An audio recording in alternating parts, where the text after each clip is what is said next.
Hello guys, welcome to my YouTube channel. তো আজকে তোমাদের আমি দেখাবো পশ্চিমবঙ্গ সরকারের যুবশ্রী প্রকল্পে তোমরা কিভাবে অনলাইনে অ্যাপ্লাই করবে তার ফুল প্রসেসটি তোমরা এই ভিডিওতে দেখতে পাবে। তো এর জন্য তোমাদের আমাদের করা আমাদের সমাধানের যে অফিসিয়াল ওয়েবসাইট apas.wb.gov.in, এই অফিসিয়াল ওয়েবসাইটে আসতে হবে। তো এটা এখানে এই ওয়েবসাইটে আসতে গেলে তোমাদের প্রথমে তোমাদের গুগলে যেতে লাগবে। গুগলে গিয়ে তোমরা এখানে আপাস ডব্লিউবি লিখবে, লিখে সার্চ করবে। সার্চ করলে তোমাদের প্রথমে যে ওয়েবসাইটটা আসবে বাংলা যুবসাথী, তো এইখানে তোমরা ক্লিক করবে। তো এছাড়াও আমি আমার ভিডিও ডেসক্রিপশন বক্সে তোমাদের এই লিঙ্কটা দিয়ে দেবো, সেখান থেকেও তোমরা সরাসরি এই ওয়েবসাইটটাতে আসতে পারবে। এরপরে তোমাদের সামনে এরকম ইন্টারফেস ওপেন হবে। এখানে তোমার দেখতে পাচ্ছ বাংলা যুবসাথী। তারপরে ক্লিক টু অ্যাপ্লাই এই অপশনটিতে তোমাদের ক্লিক করতে লাগবে। তো ক্লিক করলে তোমাদের সামনে এরকম ইন্টারফেস ওপেন হবে। তো এখানে তোমরা দেখতে পাচ্ছ download system guide, apply online, check status. এখান থেকে তোমরা কিভাবে অ্যাপ্লাই করতে হবে, তো ডাউনলোড সিস্টেম গাইড এখানে ক্লিক করে তোমরা ওটা পেয়ে যাবে। এছাড়াও অ্যাপ্লাই অনলাইনে ক্লিক করে তোমাদের অ্যাপ্লিকেশন পোর্টালে তোমরা চলে যাবে। এছাড়াও চেক স্ট্যাটাস। তো এর আগে তোমাদের যেটা বলে দিচ্ছে, বাংলা যুবসাথী প্রকল্পে যেটা তোমাদের ডকুমেন্টস, যে ডকুমেন্টস গুলো লাগবে, তো মাধ্যমিকের অ্যাডমিট কার্ড, মার্কশিট অথবা সার্টিফিকেট।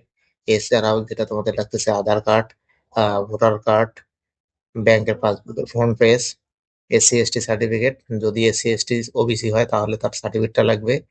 এবং এই যে 1 থেকে 6 যে ডকুমেন্টস গুলো প্রত্যেকটাই পিডিএফ ফাইলে লাগবে, এবং সেটা অবশ্যই 300 কেবির মধ্যে থাকতে হবে। এবং আহ 7 নম্বরে যেটা তোমাদের বলছি, একটা আছে রিসেন্ট পাসপোর্ট সাইজ ফটো, সেটা জেপিজি ফরম্যাট বা পিএনজি ফরম্যাটে থাকলেই হবে 50 কেবির এর মধ্যে। এবং সিগনেচার, যেটা জেপিজি এবং পিএনজি ফরম্যাটের মধ্যে 50 কেবি এর মধ্যে থাকতে হবে। এবং অবশ্যই একটা ভ্যালিড মোবাইল নাম্বার, যার মধ্যে লগ ইন করতে গেলে ওটিপি এবং চেক স্ট্যাটাস করতে গেলে তোমাদের ওটিপি যাবে। তো সেই অবশ্যই চালু একটা মোবাইল নাম্বার তোমাদের থাকতে লাগবে। তোমরা এখানে অ্যাপ্লাই অনলাইনে ক্লিক করে দেবে। তো অ্যাপ্লাই অনলাইনে ক্লিক করার পর তোমাদের সামনে এরকম ইন্টারফেস ওপেন হবে। তোমরা এখানে দেখতে পাচ্ছ অ্যাপ্লিক্যান্ট লগ ইন। তো এখানে ইন্টার মোবাইল নাম্বার, এখানে তোমাদের ইন্টার মোবাইল নাম্বারটা, তোমাদের যে ভ্যালিড মোবাইল নাম্বার, সেটা তোমাদের চালু করা মোবাইল নাম্বারটা এখানে দিতে হবে। তো আমি তোমাদের একটা লগ ইন করে দেখিয়ে দিচ্ছি।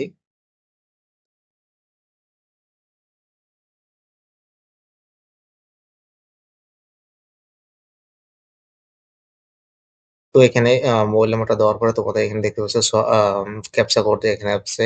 তো এটা সলভ করে তোমাদের এখানে বসিয়ে দিতে হবে। এরপর গেট ওটিপি বা সিক্রেট পিন এখানে তোমাদের ক্লিক করতে লাগবে। এখানে ক্লিক করলেই তোমাদের সামনে তোমাদের মোবাইল, যে যে মোবাইল নাম্বারটা দিয়েছে এখানে লগ ইন করার জন্য, সেই মোবাইল নাম্বার একটা 6 ডিজিটের একটা কোড যাবে বা সিক্রেট পিন যাবে, সেটা তোমাদের দিয়ে লগ ইন করতে লাগবে।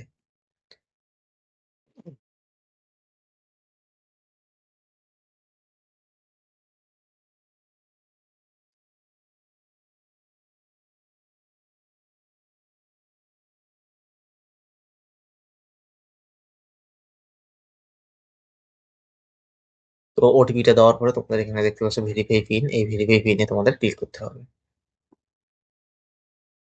তো ক্লিক করলে তোমাদের এর সামনে অ্যাপ্লিকেশন যে ফর্মটা, সেটা ওপেন হয়ে যাবে। তো তোমাদের এখানে অবশ্যই একটা ভ্যালিড আধার নাম্বার তোমাদের এখানে দিতে লাগবে। তো এখানে এরপরে তোমাদের আধার নাম্বার একটা দিতে হবে। তো এরপরে তোমাদের ফার্স্ট নেম যেটা আছে, ফার্স্ট নেমটা তোমাদের এখানে দিতে হবে। এরপর মিডিল নেম থাকলে যদি মিডিল নেম দিতে হবে। আর যদি না থাকে তাহলে তোমার এখানে লাস্ট যে নেম, সেটা তোমাদের দিতে হবে। অর্থাৎ টাইটেল যেটা আছে, সেটা তোমাদের টাইটেলটা এখানে দিতে হবে। এরপরে ব্যাংক অ্যাকাউন্টের সাথে যে তোমাদের মোবাইল নাম্বারটা লিঙ্ক আছে, সেই মোবাইল তোমাদের এখানে বসিয়ে দিতে হবে।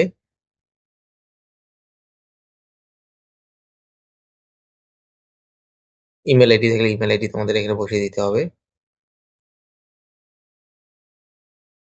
এরপরে তোমাদের জেন্ডার এখানে দেখতে পাচ্ছ, জেন্ডার, যে জেন্ডার সেটা তোমাদের এখানে সিলেক্ট করে নিতে হবে। মেল হলে মেল এখানে ক্লিক করবে, ফিমেল হলে ফিমেল এখানে ক্লিক করবে।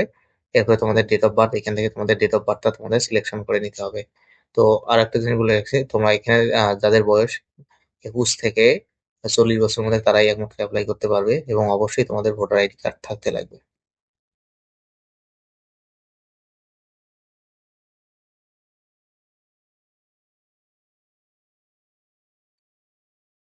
তো এরপরে তোমাদের ফাদার্স নেম এর জায়গায় তোমাদের ফাদার্স নেমটা দিতে হবে।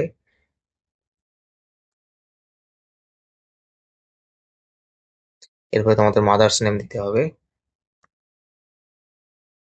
এরপরে তোমাদের যে ক্যাটাগরি, সেই ক্যাটাগরিটা তোমাদের এখান থেকে সিলেক্ট করে নিতে হবে। যদি জেনারেল হয় অর্থাৎ এসসি, এসটি, ওবিসি সার্টিফিকেট না থাকে তাহলে তোমরা জেনারেল সিলেক্ট করবে। এসসি হলে এসসি সিলেক্ট করবে, এসটি হলে এসটি সিলেক্ট করবে, ওবিসি হলে ওবিসি সিলেক্ট করবে এবং SC, ST select ST, OBC select করার পর সার্টিফিকেট যে নম্বরটা সেটা তোমাদের এই সার্টিফিকেট নম্বরের এই বক্সে তোমাদের বসিয়ে দিতে হবে। এরপরে তোমাদের ম্যারিটাল স্ট্যাটাস তোমার আনম্যারিড অর্থাৎ সিঙ্গেল না উইডো বা উইডোয়ার, ম্যারিড বা সেপারেটেড যেটা হোক না কেন তোমাদের এখানে সিলেক্ট করতে নিতে হবে। এরপরে তোমাদের অ্যাড্রেসটা তোমাদের এখানে বসিয়ে দিতে হবে। তো তো তোমাদের প্রথমে যেটা আছে হাউস নাম্বার, যেটা তোমার ভোটার কার্ড অনুসারে পেয়ে যাবে। যদি ভোট কার্ডে না থাকে তাহলে অবশ্যই তোমার ভোটার লিস্ট যে আছে সেখানে তোমার হাউস নাম্বারটা পেয়ে যাবে। তো সেখান থেকে তোমাদের এখানে হাউস নাম্বারটা দিতে হবে। তারপরে তোমাদের এখানে ভিলেজ নেম যেটা আছে ভিলেজ নেমটা তোমাদের এখানে বসিয়ে দিতে হবে। পোস্ট অফিস নেমটা তোমাদের এখানে পোস্ট অফিসের নেম যেটা আছে সেটা তোমাদের বসিয়ে দিতে হবে। এরপর এখান থেকে তোমাদের ডিস্ট্রিক্ট নেম যেটা আছে এখান থেকে ডিস্ট্রিক্ট নেমটা সিলেক্ট করে নেবে। নেওয়ার পরে তোমাদের যদি ব্লক এরিয়া হয় তাহলে ব্লক সিলেক্ট করবে, মিউনিসিপাল হলে বা কর্পোরেশন হলে তোমার এখানে কর্পোরেশন সিলেক্ট করে নেবে। এরপর তোমাদের যে ব্লক নেম আছে সেই ব্লকটা তোমরা এখান থেকে সিলেক্ট করে নেবে। ব্লকটা সিলেক্ট করে নেওয়ার পরে তোমাদের এখানে যেটা আছে গ্রাম পঞ্চায়েত, সেই এখান থেকে তোমার একটা তোমাদের যে গ্রাম পঞ্চায়েত সেই গ্রাম পঞ্চায়েতটা তোমার এখান থেকে সিলেক্ট করে নেবে।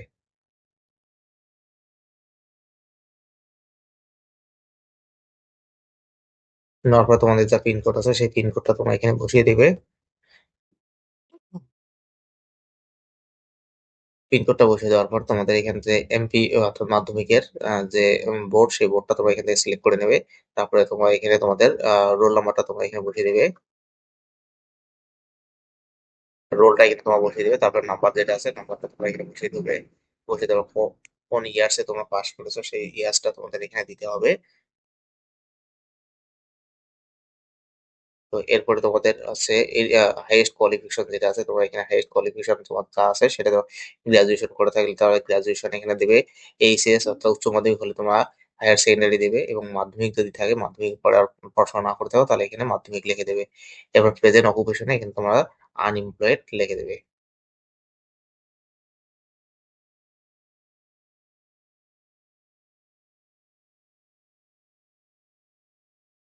তো এরপরে তোমাদের যে ব্যাংক নেম যে ব্যাংকের অ্যাকাউন্ট আছে যেখানে তোমাদের যুবসাথী প্রকল্পের যে টাকাটা সে টাকাটা ঢুকবে তো তার অ্যাকাউন্ট নাম্বারটা তোমাদের এখানে দিতে হবে।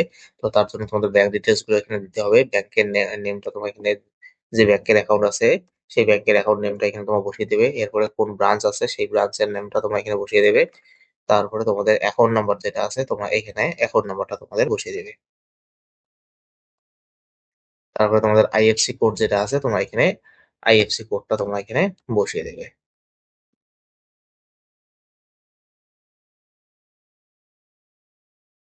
বসিয়ে দেওয়ার পরে তোমার এছাড়া যদি কোনো জায়গাতে তোমরা কোনো রকম ফাইন্যান্সিয়াল পেয়ে থাকো গভর্নমেন্ট থেকে শুধু স্কলারশিপ বা এডুকেশনাল বেনিফিট ছাড়া অন্য কোনো কিছু তাহলে তোমরা ইয়েস করবে, আর না যদি পেয়ে থাকো তাহলে নো করে দেবে। এরপরে তোমরা এখানে দেখতে পাচ্ছ সেভ বেসিক ডিটেলস, এখানে তোমরা ক্লিক করবে।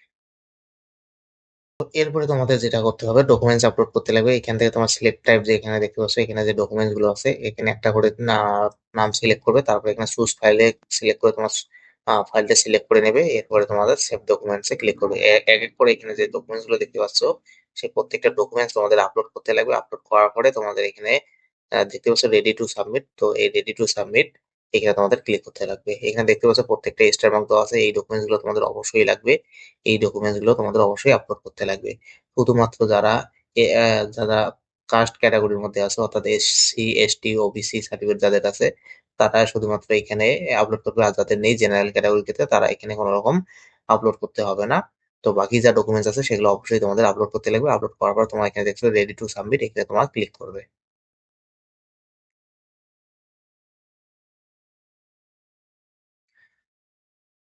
তো রেডি টু সাবমিট এখানে সব ডকুমেন্ট আপলোড করার পর ক্লিক করার মতো তোমাদের সামনে এরকম যে অ্যাপ্লিকেশন ফর্মটা সেটা সাবমিট হয়ে যাবে। তো এখানে তোমরা দেখতে পাচ্ছ এরপর তোমার বলা আছে your application form has been submitted successfully, your application ID is, এখানে তোমার অ্যাপ্লিকেশন আইডি নাম্বারটা দেখতে পাবে। তো তারপরে এখানে তোমার যে দেখতে পাচ্ছ অ্যাপ্লিকেশন ফর্ম এখানে ক্লিক করে তোমার অ্যাপ্লিকেশন ফর্মটা ডাউনলোড করতে পারবে। তো এইরকম ইন্টারফেস আসলে তোমরা বুঝতে পারবে যে তোমাদের অ্যাপ্লিকেশনটা সাকসেসফুলি সাবমিট হয়ে গেছে। তো এখান থেকে তোমরা অ্যাপ্লিকেশন ফর্মটা ডাউনলোড করে তোমাদের রেফারেন্সের জন্য তোমরা রেখে দেবে। তো এরপরে যখন অ্যাপ্লিকেশন তোমাদের কোন স্টেজে আছে, কি ব্যাপার সেটা তোমাদের চেক করতে গেলে তোমার এখানে যে চেক স্ট্যাটাস আছে, সেই চেক স্ট্যাটাসে তোমার ক্লিক করে আবার ওই যে মোবাইল নাম্বার চেক স্ট্যাটাস এখানে ক্লিক করে তোমাদের যে মোবাইল নাম্বার আছে, সেই মোবাইল নাম্বার দিয়ে লগইন করে তোমরা দেখতে পারবে। তো এভাবে তোমরা যে পশ্চিমবঙ্গ সরকারের যে যুবসাথী প্রকল্প আছে, সেই প্রকল্পে তোমরা এপ্লাই করতে পারবে। তো ভিডিওটি শেষ পর্যন্ত দেখার জন্য ধন্যবাদ।